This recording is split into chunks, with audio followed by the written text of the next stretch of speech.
There is a fantastic story in Luke chapter 18, and it's a story of a blind man. And we're not told much about this man, whether he was born that way or whether he was became that way later in life. But what we do know is that the story tells us that this man is sitting by the side of the road, and as he's sitting there, he basically begins to feel the presence of a large crowd. Maybe the ground was rumbling beneath his body or whatever, but as he's sitting there, he feels this and he begins to ask everybody, what is that? What is going on?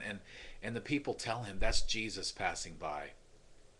And as soon as this man hears this, he just goes ballistic, bananas, just screaming out at the top of his lungs, Jesus, son of David, have mercy on me. And just over and over again, just crying out to Jesus.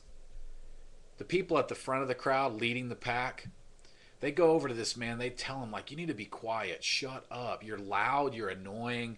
You're obnoxious. Just keep it down. And as soon as he was told this man just got louder. And he kept shouting even more, have mercy upon me. And then in that moment, the Bible says the crowd just basically is brought to a stop. And Jesus just orders that the man be brought to him. And so some people go and get this man. They bring him to Jesus. And there, while that whole crowd watches, Jesus has this man right in front of him, face to face, and he asks him a very, very, very powerful and incredible question.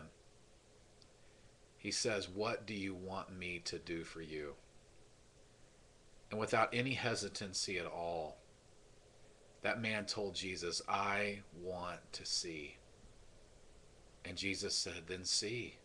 Your faith has healed you. Your sight's restored.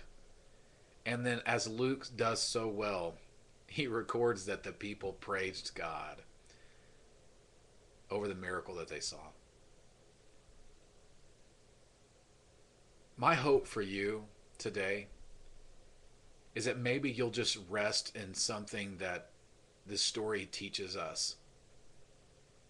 That maybe in your mind right now, in this moment, and in your soul, you would feel the fact that Jesus, he's there, right with you, face to face, asking you, what do you want me to do for you?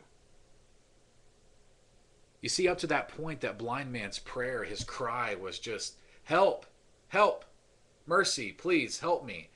It's very general, very generic. And then Jesus is like, tell me what you want. And Jesus knew what the guy needed. I mean, he's Jesus. Jesus doesn't, he knows what's going on in our minds and our hearts.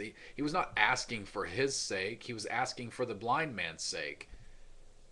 There's something very powerful and therapeutic and freeing and healing about getting specific about our wants and our needs.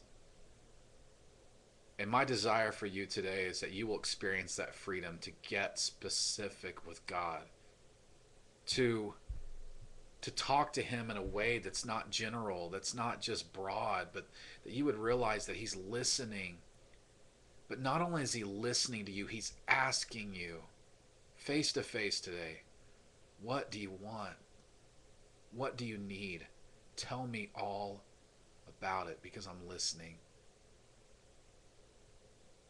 I've tried to do this lately in my life. I've tried to really practice this, and it's an amazing feeling to have the just the absolute freedom to tell God whatever I want. Not that he's like this Santa Claus in the sky and I present my list to him. That's not what I mean. Because I promise you, if you tell God specifically, this is what I want. God, I want you to heal my marriage. I want you to do this. I want you to take care of me financially. Take care of my kids. Heal this situation. I mean, God's going to listen to that. He's going to try to take care of those things for you. And if he doesn't do it the way you want it, I believe God will change your heart towards that situation. But we got to talk to him. We've got to get specific. And that's my hope for you today. God looks at you right now at this very place in your life and says, what do you want me to do for you? I love you all, and I hope you have a wonderful rest of the day. And as always, I ask that you would be the church. Thanks.